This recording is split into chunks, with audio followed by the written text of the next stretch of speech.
Yo, yo, yo, what is up, YouTube? BK Brad Kellner. Today is Tuesday, November 2nd, 2021, a little after 6:30, and we are live on YouTube. Already about a dozen of y'all in the live chat. Appreciate you guys stopping by. Hope everyone had a great Halloween. Hope everyone is having a great start to the week, and it's been a pretty eventful start to the week for Texas football.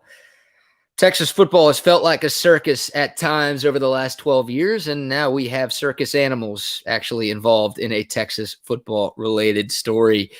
I think all of you know this by now, but a tweet that was sent out a little before 6 o'clock last night took Longhorn Nation and really the college football world by storm. The tweet was sent out from a guy named Tom Campbell, who does not have a blue check, who barely has 2,000 followers on Twitter, but he tweeted out, quote, "I'm hearing a report from a credible source that Texas Longhorn special teams coach Jeff Banks' monkey allegedly attacked and seriously hurt a young trick-or-treater last night on Halloween. The monkey's jaws apparently had to be pried off the small child," end quote. That was the tweet, and that thing was picked up by everybody and their mother. TMZ ran with the story. A bunch of national news outlets ran with the story. I saw ESPN run with the story. Everybody's talking about it. And boy, if Texas wasn't a laughing stock for what it's been on the field over the last 3 games, Texas once again a laughing stock for this too. Unbelievable story involving Jeff Banks, the special team / tight ends coach. I think most Texas fans knew before last night that he was dating a stripper who was nicknamed the Pole Assassin. And man, when Jeff Banks was hired, I had heard about that story, and I went down a YouTube / internet rabbit hole to research some of the Pole Assassin's work, strictly for work purposes only. And so I think a lot of Texas fans knew about like this story. And I had known about the monkey being part of her routine at times in the past, but a lot of folks didn't know anything about this. And obviously the new element to the story is that apparently the Pole Assassin's monkey bit a young trick-or-treater on Halloween. I think y'all know most of the details here, at least most of what's taken place since then. But just for a little bit of a refresher, the Pole Assassin herself took to social media in some since deleted tweets. Actually, her Twitter account has been completely removed from Twitter. I assume she deleted it herself. But she posted a video and also a couple of tweets basically explaining the situation, saying that the guy who got bit by the monkey was in a place where he wasn't supposed to be. It's not like, you know, the kid, the trick-or-treater knocked on the door, they opened the door, then the monkey came out of nowhere and just bit the kid. According to Danielle Thomas, a.k.a. the Pole Assassin, a.k.a. Jeff Banks' girlfriend, the kid went to some place in their backyard that he wasn't supposed to be and put his hands in the monkey's cage. So that apparently is what went down. Nothing filed to the Austin Police Department or the Travis County Sheriff's Office to this point. I'm looking at the TMZ story right now just to make sure that nothing has developed since the last time I checked, but that's where we're at right now. So crazy. A random guy on Twitter with barely over 2,000 followers set Twitter ablaze and really set all of social media ablaze with that post last night. Everybody ran with it, and it's just bizarre. Just another crazy story.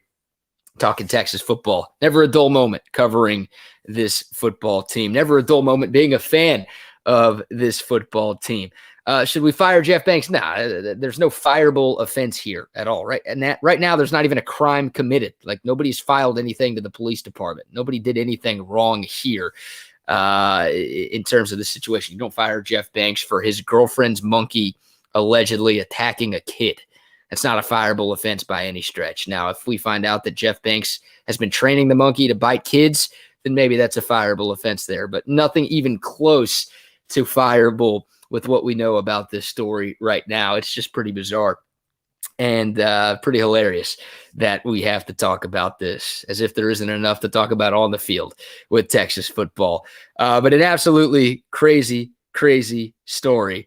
And I think a lot of folks around the country have done some rabbit holing looking up the Pole Assassin. I feel like it was a pretty unproductive day at work for a lot of people after they found out some of the details from this story. But hey, I think it's pretty cool.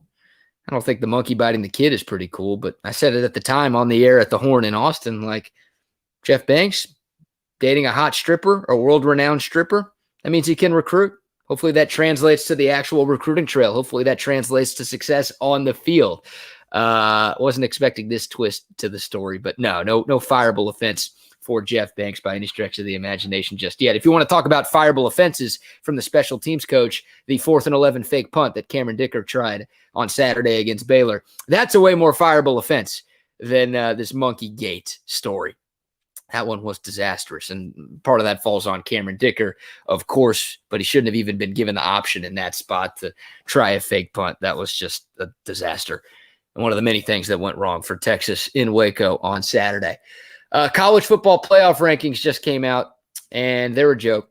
Shouldn't get too worked up over them. It's November 2nd. It's week 7 of the college football season. We've got a long way to go, and a lot still has to shake out over the remainder of the season. But Cincinnati being ranked number 6 is ridiculous. It's absolutely ridiculous. And I fall for it. A lot of us fall for it every year. We think that there's a chance that a G5 team can find a way to crash the college football playoff party.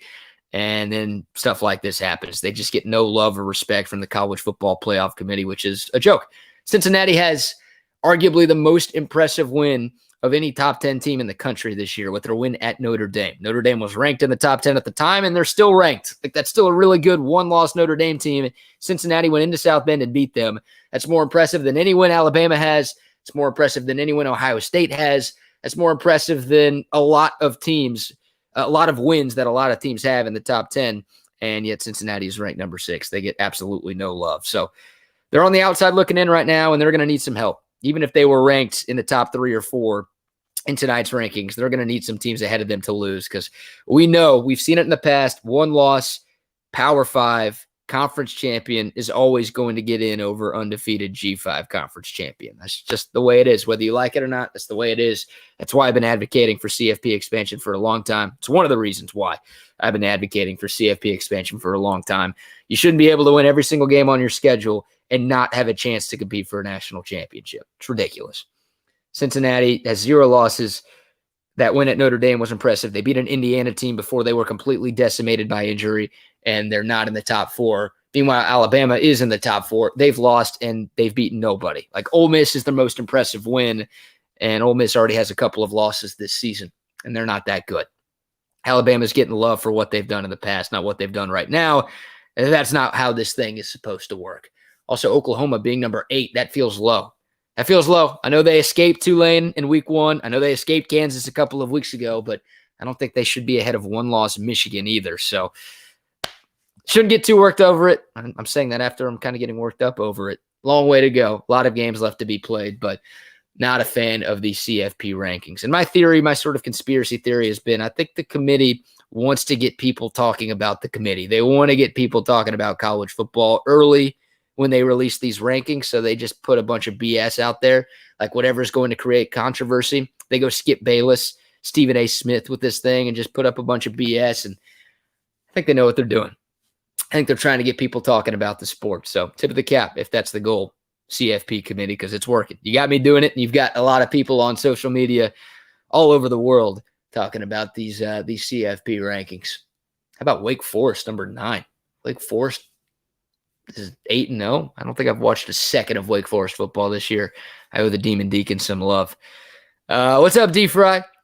Hey, I'm at my buddy's place. Like I'm staying where I stay. I live with a buddy who grew up in Houston, and it's like his childhood home. So he grew up an Astros fan. His family are all Astros fans. So all of the Astros memorabilia behind me is their stuff. But rooting for the Stros in this World Series. Big game tonight.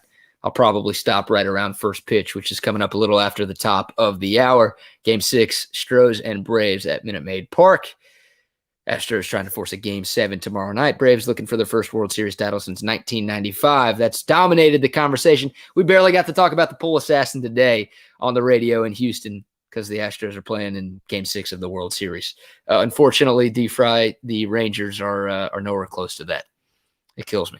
How many TVs in the setup? I'm in the 4 TV room. I'm going to take y'all for a spin here. Sorry to make y'all dizzy. I don't know if y'all can see that. There it is. The AV Consultations TV setup. They came down from Austin to Houston and hooked me up. My buddy Tom McKay, the great crew at Audio Visual Consultations. We've upgraded too.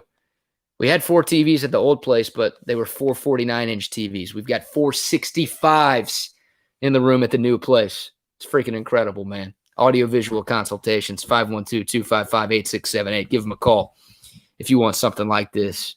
Maybe you don't need this. Maybe you want something better than this. They'll hook you up. They're the best. They are the best. All right, whatever is on y'all's minds, by the way, we're live right now. So anything y'all want to talk about, I'll get to some Texas basketball in a second. A very impressive performance in their scrimmage against Texas Lutheran last night. Look, Texas Lutheran is a D3 program. You don't want to put too much stock into that, but I liked a lot of what I saw from the Horns at the Flan last night. The unofficial debut of the Chris Beard era in Austin, and Texas looked pretty damn good. So we'll talk about some of that as well. A week away officially from the start of the college basketball season, and a little bit more than a week and a half away from Texas taking on Gonzaga, a top 5 matchup in the kennel next Saturday. Should be a hell of a lot of fun. The Longhorns coming into the season ranked number 5. Gonzaga, who made it all the way to the national title game a season ago, ranked number 1. They are damn good under Mark Few once again. So we'll talk about that. We'll talk Texas football, whatever y'all want to talk about. But last night was pretty cool at the Irwin Center. Loved the tribute to Mike Wacker, the lifetime Longhorn. Played in the 80s, All-Southwest Conference in 1985. Heck of a player during his time at UT. Now the head coach at Texas Lutheran. He was the coach at Converse Judson High School for a long, long time, and got the job at Lutheran a couple of years ago. He's done pretty good there, but he was ecstatic. He said in an interview leading up to the game that he was damn near in tears when Chris Beard offered the opportunity for them to scrimmage. And this is just Chris Beard continuing to do Chris Beard things. He talked about it when he took the job. He wanted to unite the family. He wanted to get all of the alumni, all of the former players and coaches involved with this program, and he was able to do it. He's done it in a number of ways, but he did it last night with the scrimmage against Mike Wacker and Texas Lutheran. And apparently Wacker has season tickets. Like, he bought season tickets. He was so excited and so happy with Chris Beard asking him to play this scrimmage that he bought season tickets to UT games this year, and I assume he'll be at a couple of games when TLU is not playing. So you guys know what I feel about Chris Beard. I've talked about him for years, and I was unbelievably pumped when Texas made the hire in the offseason, and I feel so great about this guy leading this team to great success, not only this year, but moving forward, and not only on the court, just with everything he's going to do with this program. He's the right man for this job, and I'll eat my words if I'm wrong. Believe me, I will admit if I'm wrong, but I am pumping the Chris Beard train, man. I'm all in on that guy. And on the court, the team looked pretty good. They've just got so much talent. They've got so much depth. They've got a lot of experience. The big question is, how quickly can they gel? How quickly can they build chemistry? It looked good last night. It really did. Once again, you're playing a D3 team, so it's supposed to look good. But they were clicking, man. The ball movement was there. The defensive intensity was there. A lot of the things that you see from Chris Beard coach teams showed up last night. And a lot of the things that I had seen from these players at their previous destinations also showed up last night too. So an easy win for Texas. They held Texas Lutheran to 33 points in the victory, and it was just pretty complete. Everybody got to play. The walk-ons got some run towards the end too. A lot to like about this Texas basketball team. Chance to be a very, very special year in Austin. The final year of the Flan. Phil the Flan in its last year of existence. Some of the things that I like, though, the ball movement on offense. I mean, Chris Beard runs a motion offense. You're going to see way more off-ball movement under Beard than you ever saw under Shaka Smart. Chris Beard's offense, it wasn't perfect all the time at Texas Tech, but there's more going on than what happened with Shaka Smart's offense here in Austin the last 6 years. I say here in Austin like I'm still in Austin. I'm not in Austin, but still feels like home to me. The spacing. I noticed the spacing last night. Absolutely loved that.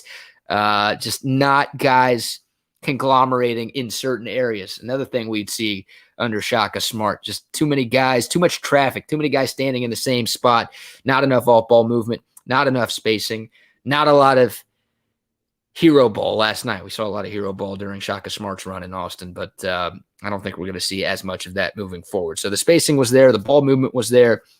Good things happen to those who cut.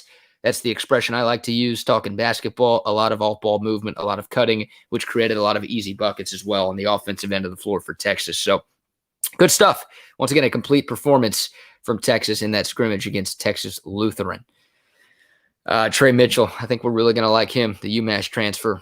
Guy's a stud, averaged nearly 19 points per game. He feasted on the low block. Now, Texas Lutheran doesn't have a guy taller than 6'8", so the Longhorns had the size advantage against TLU, and you could see that. That was obvious. But Trey Mitchell at all three levels hit a three. Mid-range game was working, a couple of easy buckets at the 10. Saw his moves on the low block. A lot to like with that dude. Likely starting center for this team. He was really, really good. Who else? Marcus Carr. Loved what I saw from him. More of a distributor than a scorer.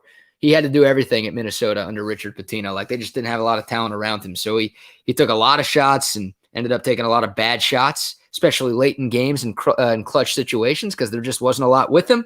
He's got a lot around him now, so he can be more of a point guard, more of a, I don't want to say pass first, because I still want that dude to score because he can get buckets, but he doesn't have to be score 100% of the time guy like he was for a lot of his career at Minnesota. I think he's really going to love playing under Chris Beard with all of this talent around him. So good to see Marcus Carr not being over aggressive and wanting to get other guys involved. That's what you want from your point guard, and that guy is the likely starting point guard for this team going into the season. Andrew Jones looked much bigger. Lowell and Lance talked about it on the broadcast. He had put on 10 pounds of muscle. You could see it. I thought it was more than 10 pounds, honestly. He looked bigger and stronger. Still coming back from leukemia. An unbelievable story. Love that guy's a part of this team. Love that guy came back for another year. He's going to be an impact player for this basketball team.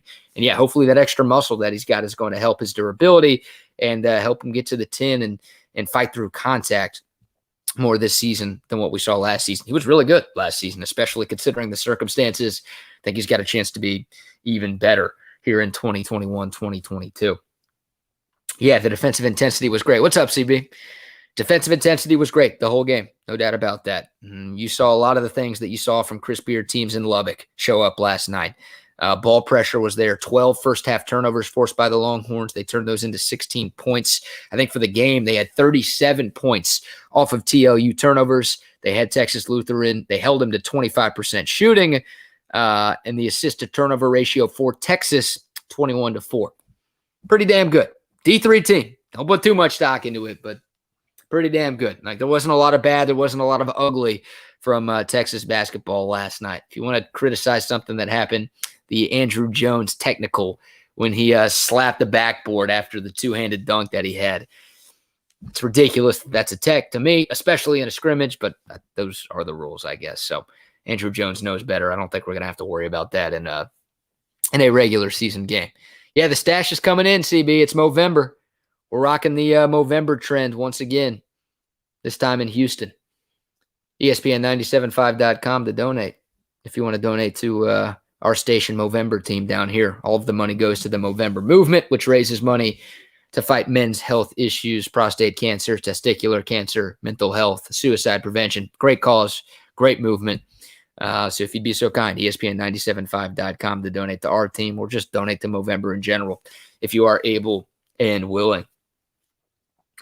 But yeah, I got to grow this nasty pedo stash again. I was worried because I live in a house now in Houston, and I was like opening the door for trick-or-treaters on Sunday, and I'm terrified of parents going to see this stash and just be terrified, be scared, call the cops, get me arrested. That would not be great. That would not be great. All right, what else do y'all want to talk about? Probably got 10 minutes. 6:54 right now. First pitch of the World Series is, I think, 7:09. You can see the TV in the background. Sorry about that. Hopefully I don't get hit with any copyright issues. But, man, high expectations for Texas basketball this year. Once again, the question, how quickly can they gel? How quickly can these guys play together and play well together? They're going to be tested early. Second game of the year at Gonzaga. Gonzaga's got a lot of returning talent from that team that made it all the way to the title game last year. A lot of experience on that club. They also have Chet Holmgren, the number one player in the country in this recruiting class. Mark Few, been there forever. We know what that dude's capable of. That team's number one for a reason. There's a chance they stay number one for the majority of the season, especially if they beat Texas in the kennel next Saturday. So even if Texas doesn't win that game, you should still feel good about this team. The rest of the non-con slate, not that difficult. So there's a lot of opportunity for Texas against inferior competition to figure some things out, figure out roles, who's going to be doing what, who's taking late shots in crunch time. You'll have time to figure that out. Now, if you go win in Gonzaga, then whoa, sky's the limit for this basketball team. I would love a good showing. I would love a competitive game, and man, if they can pull off the upset, Plenty of reasons for optimism for Texas basketball. Chris Beard let his nuts hang at his introductory press conference. He said, don't put an asterisk by this year. This isn't he doesn't have his players, give him some time type of year. He's like, no, we want to win, and we want to win this year. Put together a fantastic roster through the transfer portal, also through flipping Jalen Tyson, who did some good things, the one freshman in this class for Texas. They showed out last night, and this is a really, really competitive team. They're top 5 for a reason. One of the most talented rosters in college hoops. I saw Sports Illustrated release their preseason rankings, and they have Texas number 2 behind only Gonzaga. So in SI's mind, that matchup in the kennel is 1 versus 2 coming up a week from Saturday. And with Texas football playing the way it's playing, some eyes will be on that game against Gonzaga. Texas plays Kansas in football next weekend. We don't know the game time for that one yet. I don't know if we know the game time for Texas Gonzaga on the hardwood either, but I think some Texas fans will be more tuned into the basketball game, especially if the Longhorns continue their losing streak this weekend against Iowa State, which would just be a disaster. Oh, my God. We'll talk more about Iowa State in future videos this week. We'll preview that game. Yeah, wanted to talk some Texas basketball because they scrimmaged last night, and I'm not like, don't focus on football because the team's bad kind of guy. I wish I was. I wish I had that in me. Like, I don't have to cover Texas football or watch Texas football as much anymore because I don't work in Austin. But my fandom won't let me do that. I wish it did because I'd be having better Saturdays than what I've had in the last month. Does Texas make a bowl? 5-7 a real possibility? Yeah, the Longhorns will make a bowl game. I mean, they could win all 4 of these games. None of these teams they play down the stretch are unbeatable. Do I think that's going to happen? No. I mean, Texas is a 7-point dog to Iowa State. As of now, I'd pick Iowa State to win that football game. But Iowa State just lost to West Virginia. Like, they've got 3 losses. They're not that good this year. They've been underwhelming too. So it's a winnable game for Texas. Would I be stunned if they went up to Ames and won? No, not at all. But would I be stunned if they lost?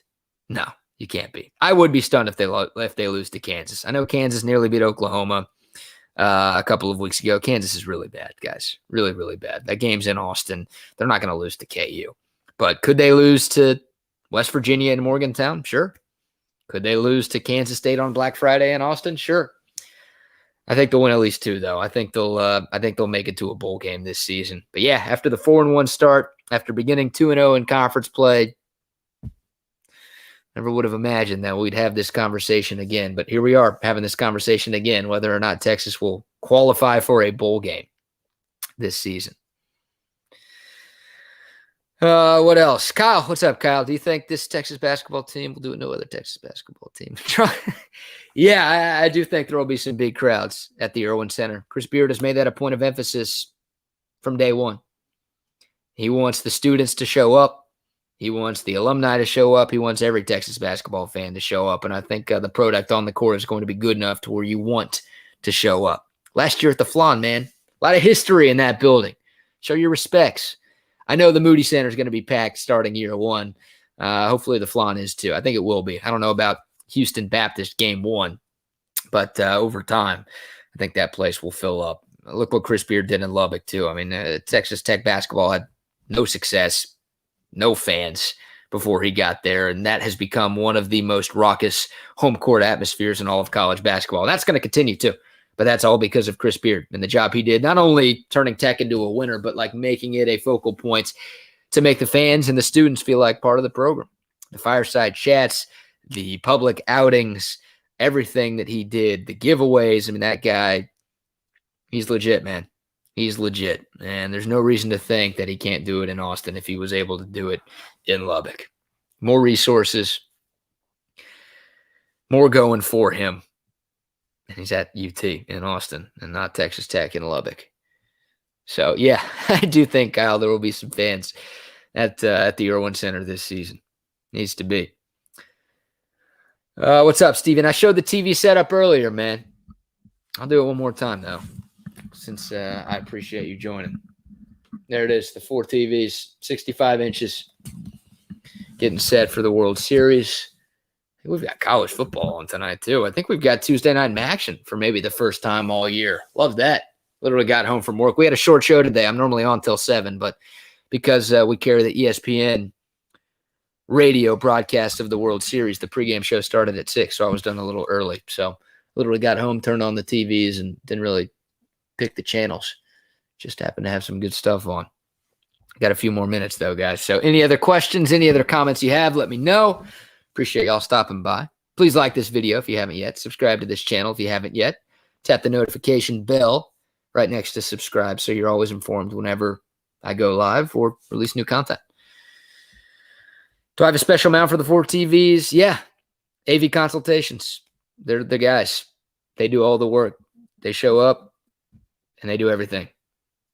So I don't think the mounts are special. I think they're pretty standard TV mounts. But Audiovisual Consultations, they hooked me up. They came down to H-Town. avconsultations.com. Give them some love.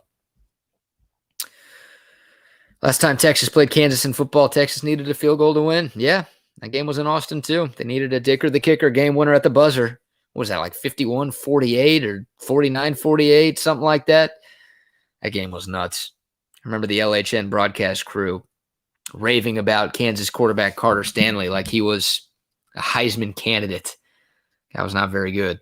He just torched Texas because Texas wasn't very good. That could have been a disaster. Losing to Kansas once is bad enough. You lose to KU twice in like a 5-year span. The jokes, they already write themselves for Texas football. That would have made for some easy content for Aggie fans, for Sooner fans, for every college football fan out there. Speaking of LHN, I got to bag on LHN a little bit. I love Lowell and Lance, but man, they showed Shaka Smart a lot of love, and they said he did so many amazing things in Austin. No need to dunk on Shaka Smart, I guess. They're LHN, so they're not going to do that. They're better people than I am, but I don't know how 0 tournament wins in 6 years is amazing things here. I digress. I think most people are rooting for him to succeed at Marquette. I'm not rooting against him, but I would be a little frustrated if he turned into VCU Shaka Smart at Marquette. That'd piss me off a little bit. Not going to lie.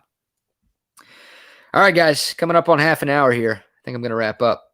Got to get ready for this game. Got to make some dinner, too.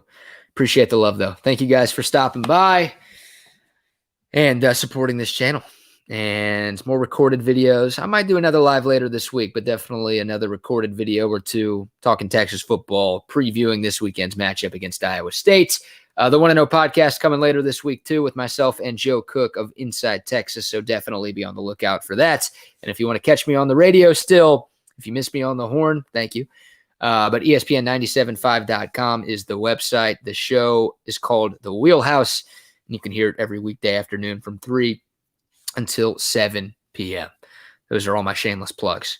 One more plug for Last Stand hats. Today's video sponsor. You've seen the discount code scrolling across the bottom of your screen. BK10 at checkout. 10% off your purchase from any Last Stand hat or from laststandhats.com. Shout out to Jeff Banks. Shout out to the Pole Assassin. Shout out to the kid who got bit by the Pole Assassin's monkey. An unbelievable story. The circus surrounding Texas football continues. And yeah, now circus animals actually involved in the circus that is Texas football. Amazing stuff. All right, guys. Thanks for the love. Appreciate the support. Until next time, y'all stay safe. Y'all stay healthy. And hook 'em.